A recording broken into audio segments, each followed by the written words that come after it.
దేవునికి స్తోత్రములు. లైవ్లో యూట్యూబ్లో వీక్షిస్తున్న సహోదరి సహోదరులు క్రీస్తునామంలో వందనములు. మరి ప్రార్థన చేసుకుందాం ప్రియులారా. పరలోకమందున్న మా తండ్రి, నీ ప్రియకుమారుడు యేసుక్రీస్తునామంలో కృతజ్ఞతాస్తుతులు స్తోత్రములు చెల్లించుకుంటున్నాం నాయన. ఇంతవరకు సజీవులుగా ఉంచి నీ కృపలో కాపాడుతూ భద్రపడుతూ సజీవులుగా ఉంచి నీ సన్నిధిలోనికి నడిపించిన విధానం బట్టి స్తోత్రాలు. ఈరోజు క్రీస్తు రాజ్యం అనే అంశము నేర్చుకుంటుండగా చెప్పాలని ప్రయత్నపడుచుండగా నాకును వింటున్న సహోదరి సహోదరులకు నీ కృపను అనుగ్రహించే వాక్యం విని వాక్యానుసారంగా జీవించి నీకు మహిమ తెచ్చే వారంగా ఘనత తెచ్చే వారంగా ఉండే ఘనత భాగ్యం మా అందరికీ అనుగ్రహించమని యేసుక్రీస్తు నామములో ప్రార్థన అడిగి వేడుకుంటున్నాం తండ్రి, ఆమెన్. మరి సహోదరి సహోదరులందరూ ఎలా ఉన్నారు? సంతోషంగా ఆనందంగా ఉన్నారా? మరి సంతోషంగా ఆనందంగా ఉండాలి. ఎందుకు సంతోషంగా ఆనందంగా ఉండాలి? దేవుడు మనల్ని సజీవ లెక్కలో ఉంచుకొని ఆయన సన్నిధిలోనికి నడిపించి ఆయన ఆత్మతోనూ సత్యంతోనూ ఆరాధించుకోవడానికి, ఆయన వాక్యాన్ని నేర్చుకోవడానికి ఇచ్చిన గొప్ప ధన్యత భాగ్యమును బట్టి దేవునికి కృతజ్ఞతాస్తుతులు స్తోత్రములు చెల్లించబద్దులమై ఉన్నాము పిల్లరా. సహోదరులమైన మనము ఒకరికొకరు వందనములు చెల్లించుకోవాలని బైబిల్లోని ఆత్మను సూచిస్తుంది. దాన్ని మనము అర్థం చేసుకుంటూ అనుసరిస్తూ ముందుకు సాగుదాము పిల్లరా. ఈరోజు క్రీస్తు రాజ్యము మరి 20వ క్లాస్. క్రీస్తు రాజ్యము 20వ క్లాసు. మరి క్రీస్తు రాజ్యము 20వ క్లాసులో క్రీస్తు రాజ్యము అపవాది రాజ్యము అనే క్లాసు నేర్చుకుందాం పిల్లరా. క్రీస్తు రాజ్యము అపవాది రాజ్యము. మరి ఈ అంశమును మనం నేర్చుకుందాం. ఈ అంశము చెప్పబడుతుండగా ఒక వ్యక్తిని గురించి కానీ, ఒక సంస్థను గురించి కానీ, ఒక సంఘమును గురించి మరి ఉద్దేశించి చెప్పబడినవి కావు. మాకే తెలుసు మీకెవరికి తెలియదు అనే ఉద్దేశంతో చెప్పబడినవి కావు. మరి బైబిల్లోని ఆత్మ సంబంధమైన సంగతులతో సరిచూసుకుంటూ మన ఆత్మీయ జీవితంలో, మన ఆత్మీయ ప్రయాణంను మరి సరిదిద్దుకుంటూ మనమందరము దేవునికి మహిమ తెచ్చే వారంగాను ఘనత తెచ్చే వారంగా ఉంటూ మరి ముందుకు సాగుదాము పిల్లారా. మేము తెలుసుకున్న సర్వసత్యాన్ని అనేకులకు తెలియజేయడానికి, క్రీస్తు ప్రేమలను బలవంతం చేయటం బట్టి మేము తెలుసుకున్న సర్వసత్యాన్ని అనేకులకు తెలియజేయడానికి దేవుడిచ్చిన గొప్ప ధన్యత భాగ్యమును బట్టి దేవునికి కృతజ్ఞతాస్తుతులు స్తోత్రములు చెల్లించబద్దుడనే ఉన్నాను పిల్లారా. మరి ఈ అంశంను ఎందుకు నేర్చుకోవాలి అనేది మనం ఆలోచన చేసినట్లయితే పిల్లారా, ప్రతి ఒక్క మనిషి ఏదో ఒక రాజ్యంలో మరి ఉంటాము. మనం ఏదో ఒక రాజ్యంలో ఉంటాం. మరి ఏ రాజ్యంలో లేని వారంగా ఉండము. మరి క్రీస్తు రాజ్యంలోనే ఉంటాము, లేకుంటే అపవాది రాజ్యంలోనే ఉంటాం. మరి మనం ఆలోచన చేద్దాం పిల్లారా. ఈ అంశం ఎందుకు నేర్చుకోవాలి అనేది దాన్ని బట్టి మనము మరి క్రీస్తు రాజ్యములో చేరిన వారు ఎలా ఉంటారు, అపవాది రాజ్యంలో చేరిన వారు ఎలా ఉంటారు అనేది మనము ఆలోచన చేసినట్లయితే పిల్లారా, దేవుని రాజ్యము, క్రీస్తు రాజ్యము, పరలోక రాజ్యము, ఇవి 3 పర్యాయ పదాలు. మరి మనం ఆలోచన చేద్దాం దేవుని రాజ్యం గురించి. మరి క్రీస్తు రాజ్యం గురించి మనము క్రీస్తు రాజ్యంలో ఉన్నవారు ఏ విధంగా ఉంటారు అనే దాని గురించి మనము ఆలోచన చేసినట్లయితే పిల్లరా, మరి దేవుని సంకల్పమును బట్టి మనం ఆలోచన చేస్తే దేవుని సంకల్పమును బట్టి దేవునికి అనేక మంది కుమారులు కావాలని దేవుడు సంకల్పించుకున్నాడు. వారు తన ఎదుట పరిశుద్ధులుగా ఉండాలన్నారు. ఆయన కృపామహిమకు కీర్తి కలుగజేయాలని దేవుని సంకల్పము. ఆ సంకల్పమును బట్టి ఏం చేశాడు దేవుడు, మరి ఆదామవ్వలను మరి ఏదైనా తోటలో ఉంచాడు. ఆదామవ్వలను ఏదైనా తోటలో ఉంచాడు. మరి దేవుని రాజ్యము, పరలోకములో ఉన్న రాజ్యాన్ని ఆ సంకల్పమును బట్టి ఆ సంకల్పించుకున్న ప్రకారం ప్రకృతిలో ఉన్న వాటిని అన్నింటిని చేసి 6వ దినమున ఆదామవ్వలను చేసి వారిని ఏదైనా తోటలో పెట్టాడు. ఆ పరలోక రాజ్యము మరి ఎక్కడికి వచ్చింది? ఏదైనా తోటలోనికి మరి దేవుని రాజ్యాన్ని తీసుకొని వచ్చాడు. దేవుని రాజ్యం ఎప్పుడు? దేవుడు రాజుగా ఉన్నాడు, ఆదామవ్వలు ప్రజలుగా ఉన్నారు. ఎలా? దేవుని ఆజ్ఞనిచ్చాడు. ఏదైనా తోటలో ఉంచి మంచి చెడ్డలు తెలివినిచ్చే ఫలము తినకూడదు. అన్నీ తినవచ్చును, అన్ని ఫలములు తినవచ్చును, కానీ తోటలో మధ్యలో ఉన్న మంచి చెడ్డలు తెలివినిచ్చే ఫలము తినకూడదు, తింటే చేస్తావని ఆజ్ఞ ఇచ్చాడు. ఆజ్ఞను అనుసరించినంత వరకు దేవుని కుమారులుగా, దేవునికి వారసులుగా ఉన్నారు పిల్లరా. మరి అనతి కాలంలోనే దేవుని ఆజ్ఞను మీరే విధంగా అపవాది హెచ్చించుడు.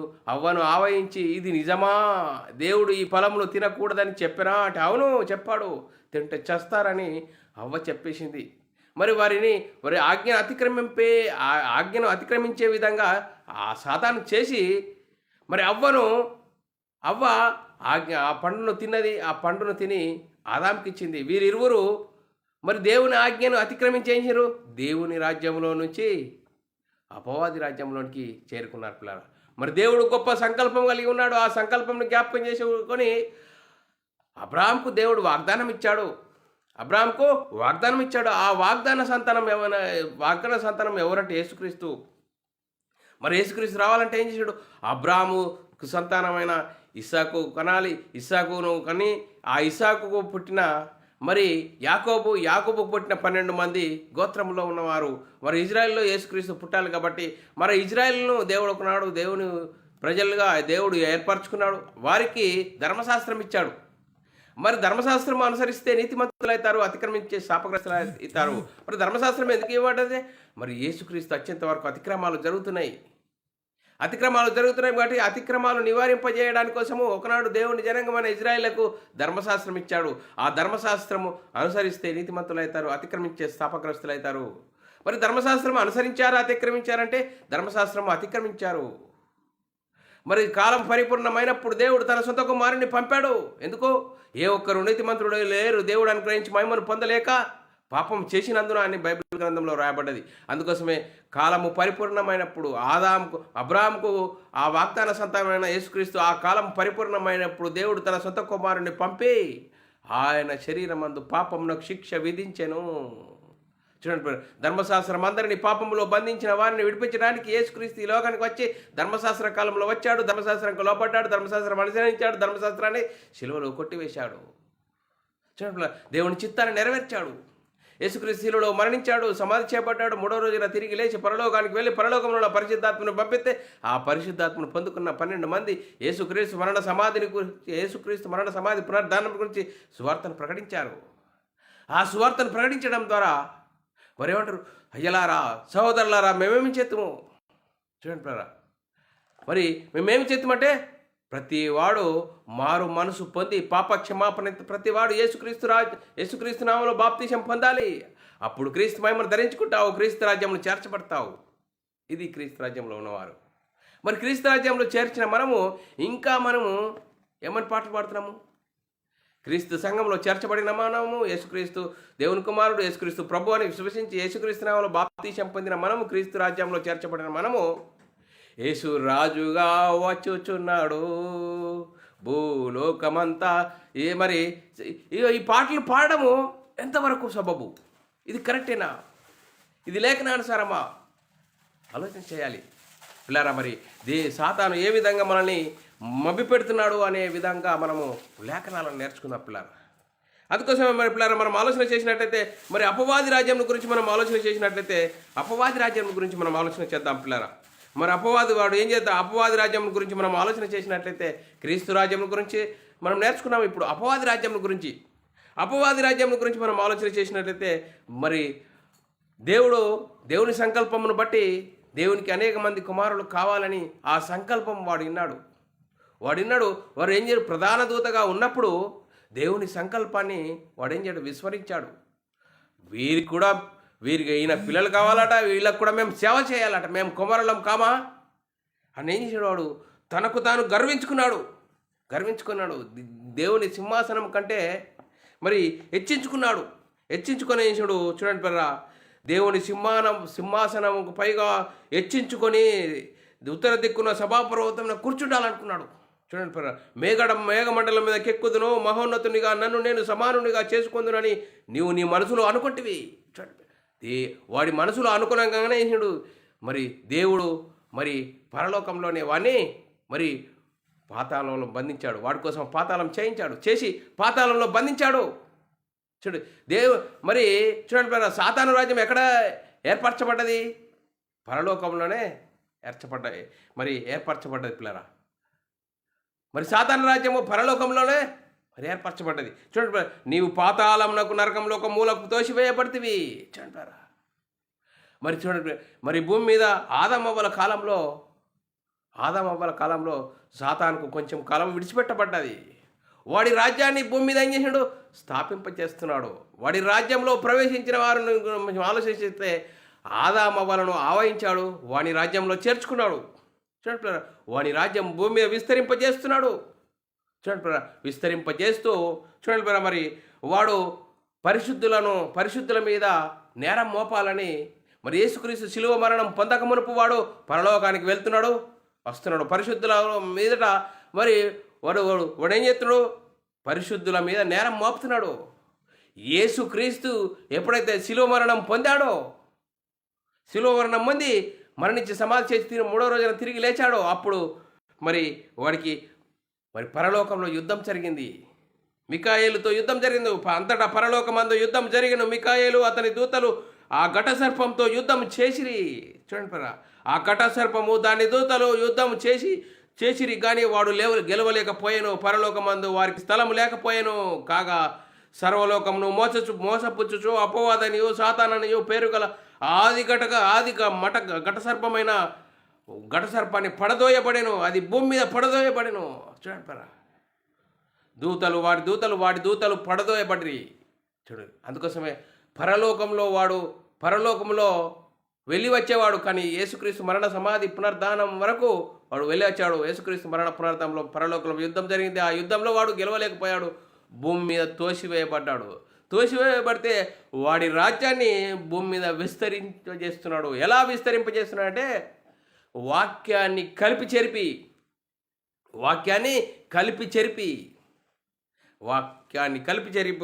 వాడి రాజ్యాన్ని విస్తరింపజేస్తున్నాడు. పిల్లారా, మనం ఇప్పుడు నేర్చుకున్నాము క్రీస్తు రాజ్యంలో చేర్చబడిన వారెవరు, అపవాది రాజ్యంలో చేర్చబడిన వారెవరు అనేది మనం నేర్చుకున్నాము.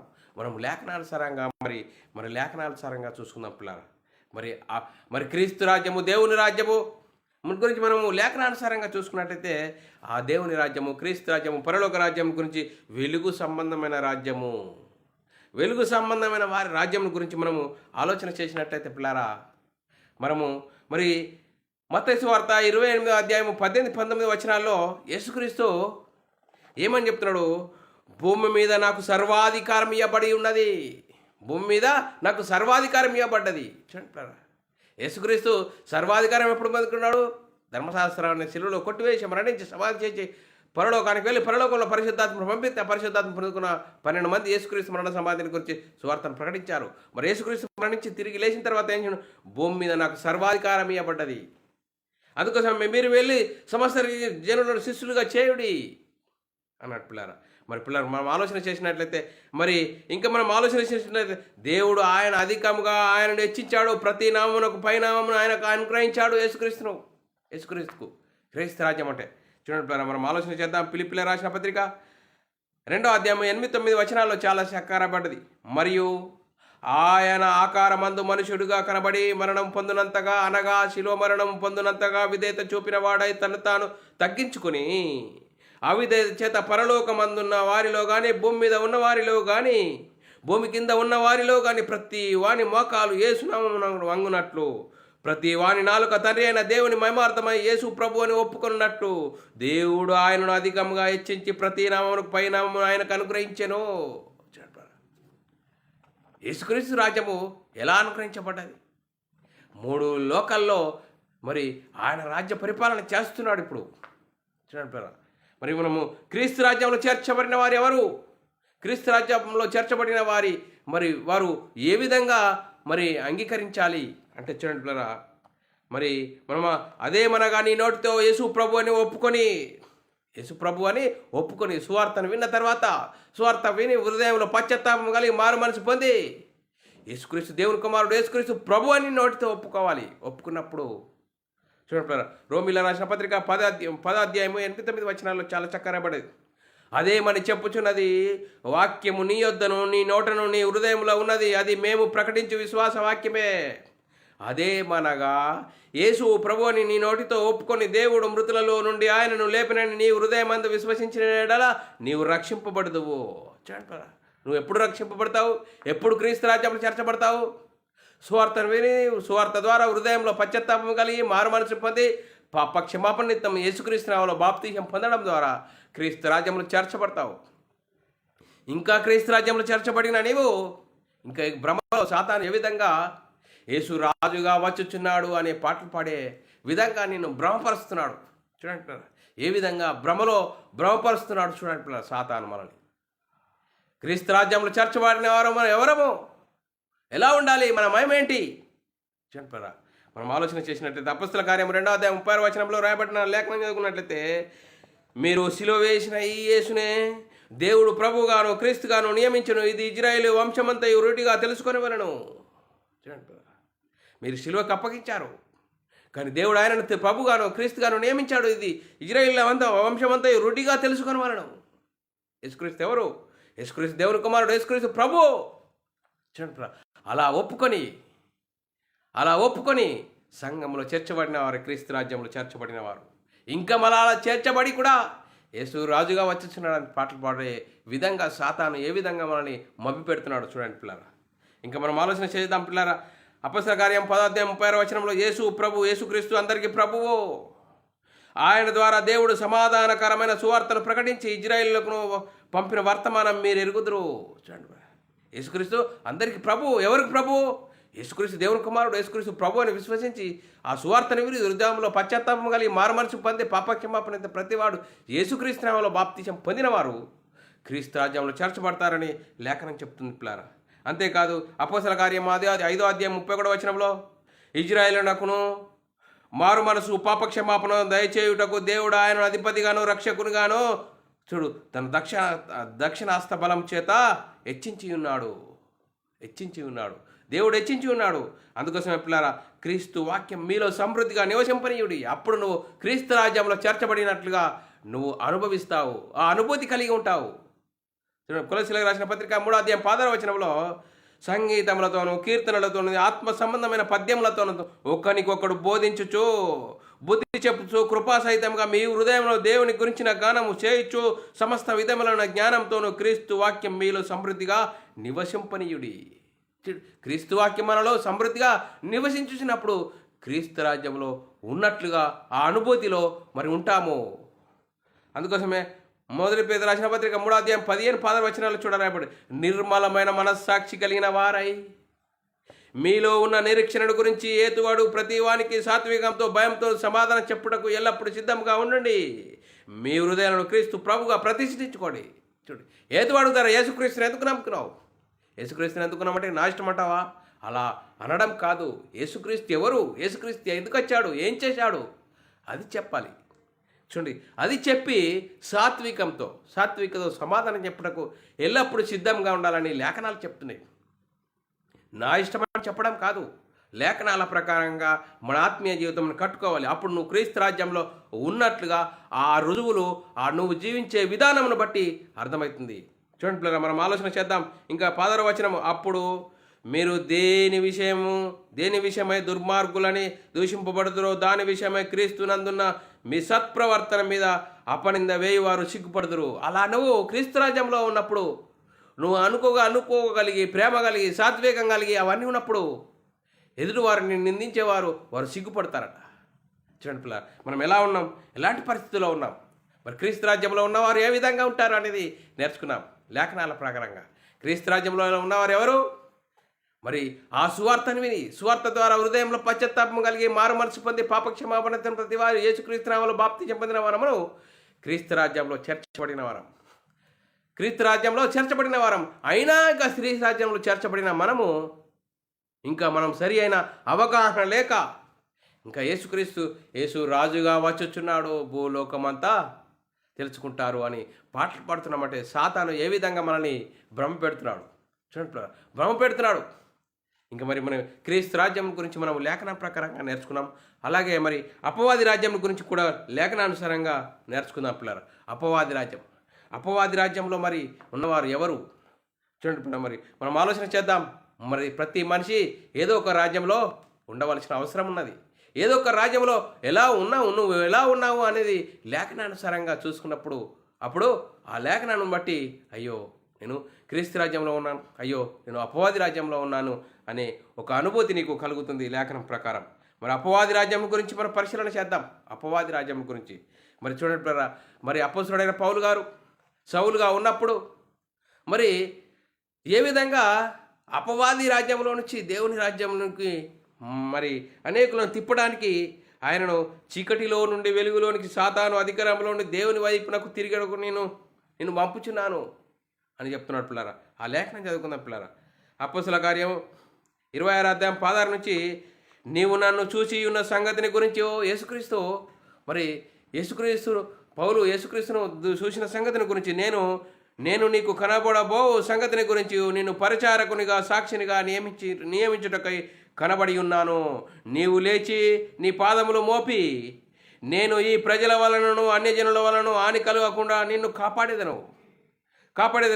వారు ఎవరు చూడండి, వారు చీకటిలో నుండి అన్యజనుల వారికి సువార్త ప్రకటించినప్పుడు వారు చీకటిలో నుండి వెలుగులోనికి, సాధారణ అధికారంలో నుండి దేవుని అధికారం వైపునకు తిరిగి నా యందలి విశ్వాసం చేత పాపక్షమాపణ పరిశుద్ధపరచబడిన వారిలో స్వాస్థ్యమును పొందినట్లు వారి కన్నులు తెరచుటకు నేను నిన్ను వారి యొద్దకు పంపిదనని చెప్పాను.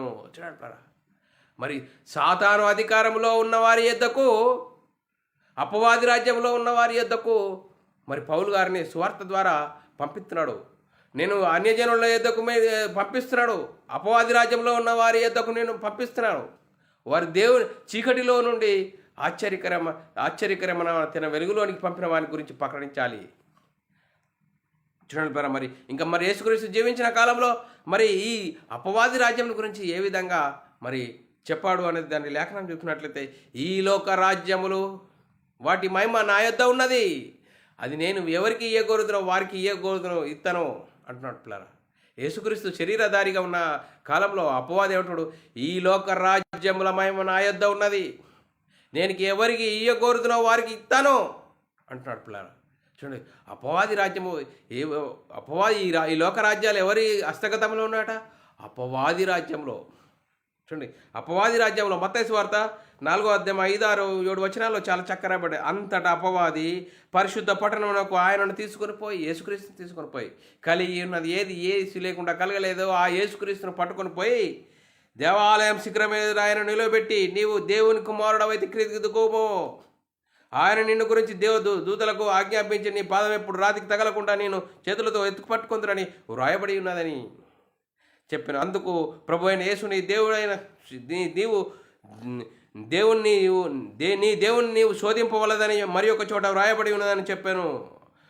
మరలా అపవాది ఎత్తైన కొండకు తీసుకొని పోయి ఆయనకు తోడుకొని పోయి ఈ లోక రాజ్యముల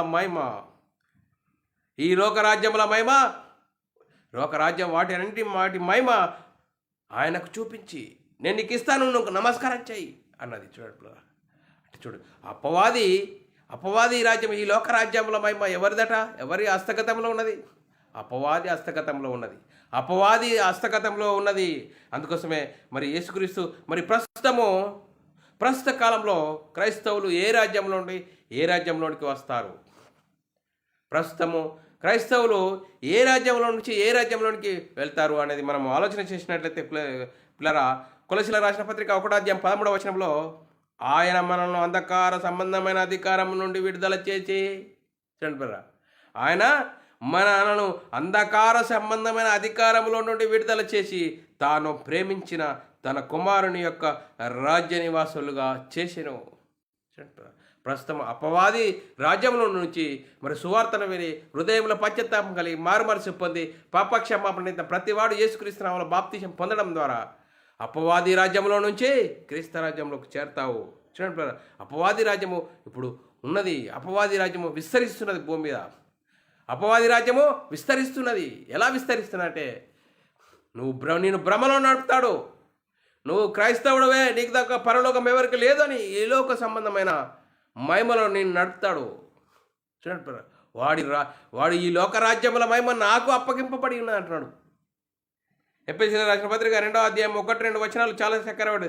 మీ అపరాధముల చేత మీ పాపముల చేత మీరు చచ్చిన వారై ఉండగా ఆయన మిమ్మల్ని క్రీస్తుతో కూడా బ్రతికించెను. మీరు వాటిని చేయించు వాయుమండల సంబంధమైన అధిపతిని అనగా అవిధేయులైన వారిని ఇప్పుడు ప్రేరేపించు శక్తికి అధిపతిగా అనుసరించి ప్రపంచ ధర్మ చొప్పున మునుపు నడుచుకుంటేరి. మీరు క్రీస్తు రాజ్యంలోకి రాకముందు ఎక్కడున్నారు? అపవాది రాజ్యంలో ఉన్నారు. చూడండి, అపవాది రాజ్యం ఇంకా మనం ఆలోచన చేసినట్టయితే సాతాను రాజ్యము భవిష్యత్తులో వస్తుందని ఇంకా మరి కొంతమంది చెప్తున్నారు. ఇప్పుడు సాతాను రాజ్యంలో ఉన్నవారికి కూడా ఏమంటారు, సాతాను రాజ్యము భవిష్యత్తులో స్థాపింపబడతాడు, వాడు ఇక్కడి నుంచి వస్తాడు, అక్కడి నుంచి వస్తాడని చెప్తున్న పరిస్థితులు మన ముంగటున్నాయి పిల్లరా. మరి ఎఫెసీయులకు రాసిన పత్రిక 6:12 రాయబడిన మాట చూడండి పిల్లరా. ఆకాశ మండలమున్న దురాత్మల సమూహములతో మనం పోరాడాలి ఇప్పుడు. చూడండి పిల్లరా, మనం ఏలయనగా మనం పోరాడున్నది శరీరులతో కాదు, మనము పోరాడేది శరీరులతో కాదు కానీ ప్రధానులతోనూ అధికారులతోనూ ప్రస్తుత అంధకార సంబంధమైన లోకనాథులతోనూ ఆకాశ మండలంలో దురాత్మల సమూహములతోనూ. చూడండి మరి ఒకప్పుడు అవిధేయులుగా ఉన్న అవిధేయులుగా ఉన్న దేవదూతల కోసము వారు ఏం చేశారు, అవిధేయులుగా ఉన్నారు. వారు అవిధేయతను బట్టి వారు మరి ఏం చేశారు, ప్రధాన దూతగా ఉన్న మిఖాయేలు యుద్ధం జరగడం ద్వారా ఆ యుద్ధం ద్వారా వాడు అపవాదిగా మారిపోయాడు. వాడి దూతలు మరి భూమి మీద పడదోయబడ్డారు. చూడండి మరి వాడు ఏం చేస్తున్నాడు, వాడి రాజ్యాన్ని స్థాపింపజేస్తున్నాడు, విస్తరింపజేస్తున్నాడు. ఇప్పుడు వాక్యాన్ని కలిపి చెరిపి అపవాది రాజ్యం ఇంకా వాడు వస్తాడు, వాడు రాజ్యం స్థాపిస్తాడని చెప్తున్న పరిస్థితి చూడండి పిల్లరా. ఏ విధంగా మనల్ని సాతాను ఏ విధంగా మనల్ని భ్రమలో నడుపుతున్నాడో చూడండి పిల్లరా. అంధకార సంబంధమైన అధికారం అంట. లూకాసు వార్త 22:54 నేను అనుదినము మీ చేత దేవాలయంలో ఉన్నప్పుడు మీరు నన్ను పట్టుకొనలేదు, అయితే ఇది మీ గడియయు అంధకార సంబంధమైన అధికారమనను. యేసుక్రీస్తు జీవించిన కాలంలో సువార్త ప్రకటిస్తున్నప్పుడు ఇది చెప్తున్న మాట పిల్లరా. నేను అనుదినము మీ చెంత దేవాలయంలో ఉన్నప్పుడు మీరు నన్ను పట్టుకొనలేదు, అయితే ఇది మీ గడియయు అంధకార సంబంధమైన అధికారమనను. చూడండి పిల్లరా, ఇంకా మా అపవాది రాజ్యం గురించి ఇంకా మరి లోకాధికారి బయటకు త్రోసివేయబడును. లోకాధికారి యోహాను సువార్త 12:31 ఇప్పుడు ఈ లోకమునకు తీర్పు జరుగుచున్నది, ఇప్పుడు ఈ లోకాధికారికి బయట త్రోసివేయబడును. చూడండి మనం ఆలోచన చేద్దాం. ఇంకా భూమి మీద అపవాది రాజ్యము ఆదామవ్వల నుండి విస్తరణ జరుగుతూనే ఉన్నది. ఇంకా ఇప్పుడు ఏం చేస్తాడు, వాడు వాక్యాన్ని కలిపి చెరిపి వాడి రాజ్యాన్ని విస్తరింపజేసుకుంటున్నాడు. చూడండి 2 కొరింథీయులకు రాసిన పత్రిక 4:4 దేవుని స్వరూపి అయ్యున్న క్రీస్తు మహిమను కనపరచు సువార్త ప్రకాశింపకుండా నిమిత్తము ఈ యుగ సంబంధమైన దేవత అవిశ్వాసులైన వారి మనోనేత్రాలకు గుడ్డితనం కలగజేస్తాడు. గుడ్డితనం కలగజేసి నువ్వు క్రైస్తవుడే పో, నువ్వు సంఘానికో పాట పాడు, కానుక వేయి, క్లాస్, నిష్టపరిచినట్లు జీవితం జీవించు, మరి లేఖనానుసారంగా కాదు, ఆత్మనియమం అనుసరించినట్లు కాదు. చూడండి ఏ విధంగా సాతాను వాక్యాన్ని కలిపి చెరిపి లోక సంబంధమైన భ్రమలోని నడుపుతున్నాడు. చూడండి అపవాది రాజ్యం ఏం చేస్తుంది, ఈ లోక సంబంధమైన రాజ్యం. అపవాది రాజ్యంలో ఉన్నవారు ఏ విధంగా ఉంటారంటే దేవుని వాక్యానికి అవిధేయులుగా ఉంటారు, వాక్యానికి లోబడి ఉండేవారు కారు, అపోస్తులు ప్రవక్తలు వేసిన పునాది మీద కట్టబడిన వారు కారు. చూడండి వారు ఏం చేస్తారు, వారు భ్రమలో నడుస్తారు. వాడు సాతాను శరీరాశ నేత్రాశ జీవబ్రహ్మాన్ని చూపించి భ్రమలో నడిపే పరిస్థితిలో ఉంటాడు. వాని రాజ్యము ఈ లోక సంబంధమైంది. చూడండి, శరీరాశ నేత్రాశ జీవబ్రహ్మాన్ని చూపించి ఒక భ్రమలో నిన్ను నడుపుతాడు, శరీరానికి ఆశను కల్పిస్తాడు. అందుకోసమే అపవాది రాజ్యంలో ఎలా ఉన్నారు, ఈ లోక సంబంధమైన ఒక భ్రమ మాయలో ఉండడం జరుగుతుంది. అందుకోసమే క్రీస్తు రాజ్యం గురించి నేర్చుకున్నాము. క్రీస్తు రాజ్యంలో ఉన్నవారు ఎవరు, అపోస్తులు ప్రవక్తలు వేసిన పునాది మీద కట్టబడి ఆత్మనియమంకు లోబడి జీవించిన వారే క్రీస్తు రాజ్యంలో చేర్చబడిన వారు.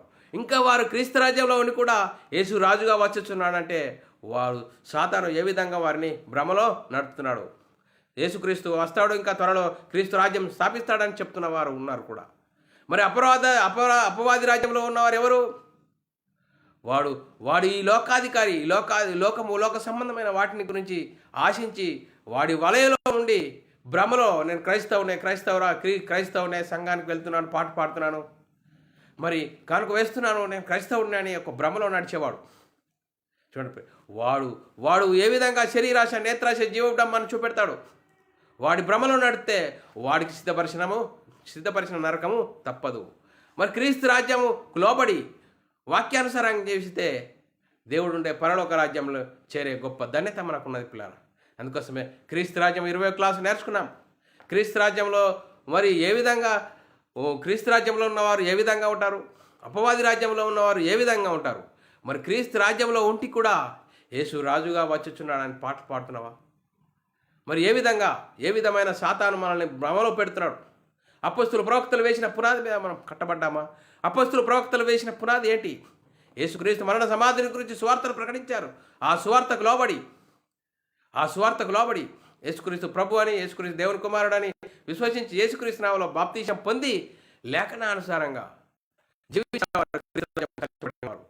లేదు మరి క్రీస్తు రాజ్యంలో ఉన్నాను అనుకుంటూ వాక్యంకు వ్యతిరేకంగా, అపొస్తలులు ప్రవక్తలు వేసిన పునాదికి వ్యతిరేకంగా, ఆత్మకు లోబడకుండా మరి భ్రమలో నడిచేవారు అపవాది రాజ్యంలో ఉన్నవారు.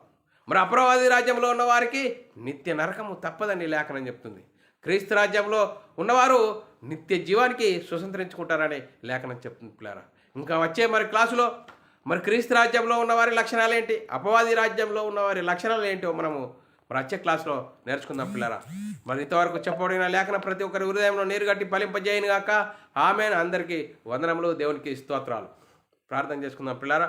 పరలోకమందున్న మా తండ్రి, నీ ప్రియకుమారుడు యేసుక్రీస్తు నామములో కృతజ్ఞతాస్తుతులు స్తోత్రం చెల్లించుకుంటున్నాం నాయన. ఇంతవరకు సజీవులుగా ఉంచి నీ కృపలో కాపాడుతూ భద్రపరుస్తూ మరి క్రీస్తు రాజ్యం గురించి, అపవాది రాజ్యం గురించి మరి నేర్చుకోవడానికి కృప చూపినందుకు స్తోత్రాలు. విన్న వాక్యాన్ని విడిచిపెట్టకుండా విన్న మాటల ప్రకారం ఆత్మీయ జీవితంలో కట్టుకుని నీకు మహిమ తెచ్చేవారంగా, ఘనత తెచ్చేవారంగా ఉండే ఘనత భాగ్యం మా అందరికీ అనుగ్రహించినందుకు కృతజ్ఞతాస్తుతులు స్తోత్రం చెల్లించుకుంటూ యేసుక్రీస్తు నామములో ప్రార్థన అడిగి వేడుకుంటున్నాం తండ్రి. ఆమేన్. ప్రియులారా, మరి ఇలాంటి అంశాలు వినాలనుకుంటున్నారా? యూట్యూబ్ సెర్చ్లో BW అకాడమీ ఛానల్ సబ్స్క్రైబ్ చేసుకోండి. అలాగే బైబుల్ విజిటమ్ అకాడమీ బేరన్ అనే ఛానల్ సబ్స్క్రైబ్ చేసుకోండి. మీరు వినండి, అనేకులకు షేర్ చేయండి. మీ వ్యక్తిగత ప్రార్థనలో, మా పరిచయ ప్రార్థనలో జ్ఞాపకం చేసుకోవాల్సినదిగా క్రీస్తు ప్రేమను బట్టి బతిమాలకొచ్చున్నాను. అందరికీ వందనములు, దేవునికి స్తోత్రాలు.